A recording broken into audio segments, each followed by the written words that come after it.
اور بڑی عمر کی عورتیں جن کو نکاح کی توقع نہیں رہی اور وہ زائد کپڑے اتار کر سر ننگا کر لیا کریں تو ان پر کچھ گناہ نہیں، بشرطے کہ اپنی زینت کی چیزیں نہ ظاہر کریں،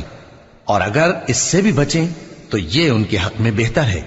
اور اللہ سنتا ہے جانتا ہے۔ نہ تو اندھے پر کچھ گناہ ہے اور نہ لنگڑے پر اور نہ بیمار پر اور نہ خود تم پر کہ اپنے گھروں سے کھانا کھاؤ یا اپنے باپ دادا کے گھروں سے یا اپنی ماؤں کے گھروں سے یا بھائیوں کے گھروں سے یا اپنی بہنوں کے گھروں سے یا اپنے چچاؤں کے گھروں سے یا اپنی پھوپھیوں کے گھروں سے یا اپنے ماموؤں کے گھروں سے یا اپنی خالاؤں کے گھروں سے یا اس گھر سے جس کی کنجیاں تمہارے ہاتھ میں ہوں یا اپنے دوستوں کے گھروں سے، اور اس کا بھی تم پر کچھ گناہ نہیں کہ سب مل کر کھانا کھاؤ یا جدا جدا۔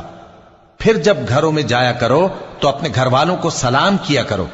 یہ اللہ کی طرف سے مبارک اور پاکیزہ تحفہ ہے۔